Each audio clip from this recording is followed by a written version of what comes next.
भक्त का भाव में आप लोगों का स्वागत है।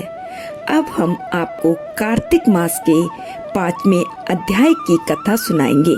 नारद जी ने ब्रह्मा जी से पूछा, हे पिता, कृपा कर शालिग्राम के पूजन की उत्तम विधि बताइए।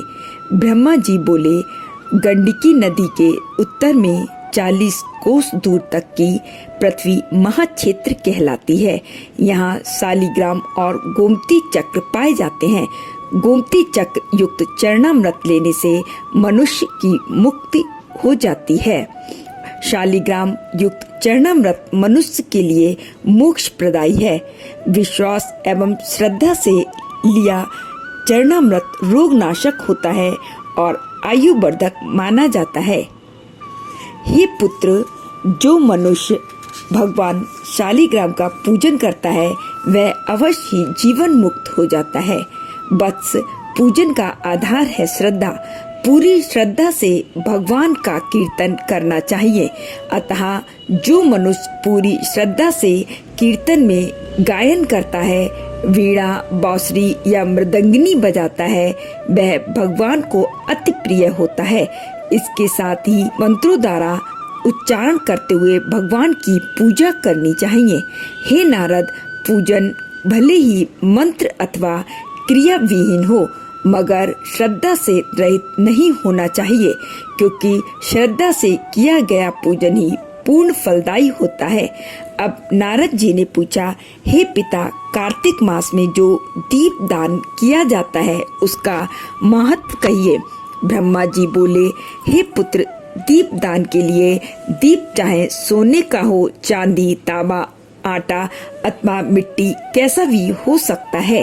दीपक प्रज्वलित करके भगवान की प्रतिमा के आगे, तुलसी वृक्ष के समीप, चौक में, ब्राह्मण के घर पर, वृक्ष के नीचे, वन अथवा गौशाला आदि में रखना चाहिए। जो श्रद्धालु आकाश में ऊंचा रखकर दीपक जलाता है उसके धन में वृद्धि होती है तथा वह देह त्याग कर वैकुंठ धाम को जाता है। जो ब्राह्मण के घर दीपक जलाता है उसे यज्ञ करने का फल प्राप्त होता है।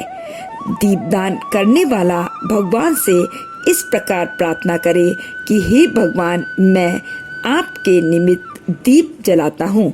हे पुत्र, अलग अलग महीनों में अलग अलग तीर्थों पर वास करने का भी उत्तम फल प्राप्त होता है। कार्तिक मास में मथुरा में, माघ में प्रयाग और वैशाख में हरिद्वार का वास अति उत्तम होता है। सूर्य के तुला, मकर और मेष राशि का होने पर किए गए व्रत, नियम और पूजा अत्यधिक फलदायी होते हैं। इन महीनों में अच्छे कर्म करने से पापों का नाश हो जाता है।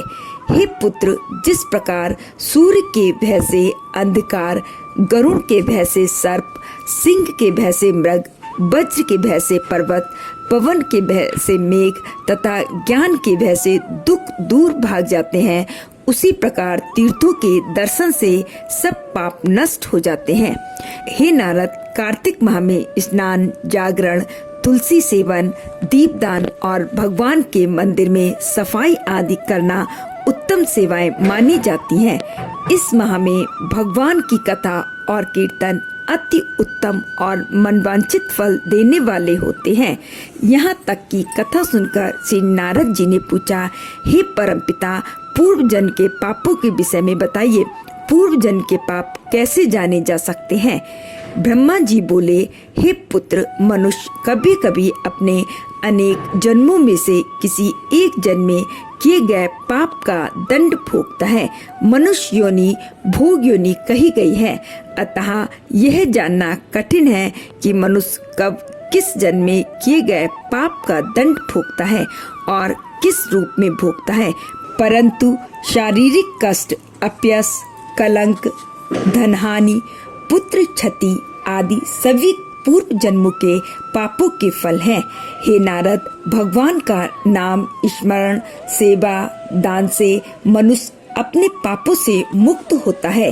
यह जानकर नारद जी ने पूछा, हे पितामह, जो मनुष्य कार्तिक सुदी सप्तमी, अष्टमी, नवमी और दशमी को केवल जल कमल का सेवन करे और एकादशी व्रत करे तो इसे लक्ष्मी व्रत कहा जाता है और इसे करने से लक्ष्मी की प्राप्ति होती है।